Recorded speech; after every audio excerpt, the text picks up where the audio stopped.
అంటే ఏం తప్పు చేసినాడు పిల్లోడు? ఒక యాక్సిడెంట్ జరిగింది, పొరపాటున జరిగింది.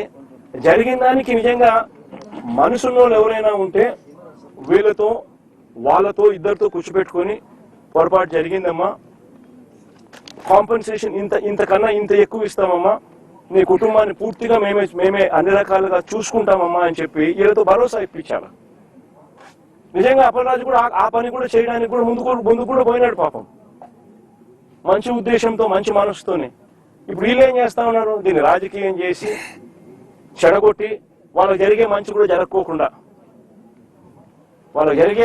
జరగకోకుండా రాజకీయంగా ఒక యాదవ్ మంత్రిని ఇంటికి పంపించి ఒక యాదవ్ను అప్పలరాజు అంటే ఓ మత్స్యకారుడు ఈ పిల్లోడు 18 ఏళ్ళ పిల్లోడు కుట్ర చేసినాడంట, హత్య చేసినాడంట అని ర్యాలీలు. నిజంగా నేను అడుగుతా ఉన్నా, ఇదే చంద్రబాబు నాయుడు గారిని అడుగుతా ఉన్నా, నీకు మనిషిగా రాక్షసుడిగా అన్నది ఒకసారి నువ్వు ఆలోచన చేసుకోవాలా అని చెప్పి చంద్రబాబు నాయుడు గట్టిగా నిలదీస్తూ అడుగుతా ఉన్నా. ఎందుకంటే ఒక మనిషి అనేవానికి మనసు ఉండాలి. This is beyond repair. అంటే ఒక ఏ ఇన్సిడెంట్ అయినా కానీ వదలకూడదు, దాన్ని ట్విస్ట్ చేయాలా, వక్రీకరించాలా, ఎవరినైనా నాశనం చేయాలా, నీ రాజకీయ అవసరాల కోసమైనా ఆలోచన చేయడం దుర్మార్గం అనిపించడం లేదా మీకు? Absolutely disgraceful. నిజంగా అడుగుతాను, ఇదే యాదవుల మీద చంద్రబాబు నాయుడు గారికి నిజంగానే ఇంత ప్రేమ ఉంది అన్నమాట కొన్ని వాస్తవమేనా అంటే అది లేదు.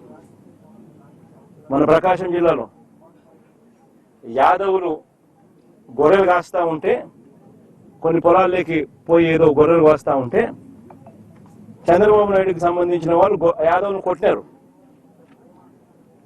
ప్రకాశం జిల్లాలో. It's been reported. కొడితే కేసు ఎవరి మీద పెట్టినారు తెలుసా? కొట్టడం మీద కాదు, యాదవుల మీద కేసు పెట్టినారు. నిజంగా నేను మనిషికి యాదవుల మీద నిజంగా ప్రేమ ఉందా అని అడుగుతా ఉన్నా. విశాఖపట్నం మేయర్, మొట్టమొదట యాదవ మేయర్ చరిత్రలో ఇంతవరకు ఎప్పుడు విశాఖపట్నం మేయర్గా ఒక యాదవ కులస్తులు ఎప్పుడు మేయర్ కాలా. ఫస్ట్ టైం వైఎస్ఆర్సీపీ ప్రభుత్వంలో వైఎస్ఆర్సీపీ చేసింది ఒక యాదవ మహిళను మేయర్గా. ఈయన ఏం చేశాడు చంద్రబాబు నాయుడు? ఆయన నెంబర్స్ లేకపోయినా ప్రలోభాలతో ఏం చేసినాడు? ఆమె దింపేసినాడు. ఇదే యాదవుల మీద ప్రేమ? అంతేందుకు విశాఖపట్నంలో వైఎస్ఆర్సీపీ యాదవ భవనం కోసం విశాఖపట్నంలో ల్యాండ్ ఇచ్చింది. ఆ ల్యాండ్కు శంకుస్థాపన చేసినారు, పనులు కూడా ప్రారంభమైనాయి. చంద్రబాబు నాయుడు వచ్చినాడు, క్యాన్సిల్ చేసినాడు. ఈ మనిషికి యాదవుల మీద ప్రేమ? అసలు యాదవులు కాదు, అసలు బీసీలు అంటే కూడా ఈ మనిషికి లెక్కలేదు. కొన్ని మత్స్యకారుల మీద ఏమైనా ఉందా అంటే లేదు. మత్స్యకారుల లీడర్లను నాశనం చేయడం, కుట్రలు పని వాళ్ళను కుట్ర కోణంతో వాళ్ళను చరిత్రహీనులుగా చేసే కార్యక్రమం చేయడం,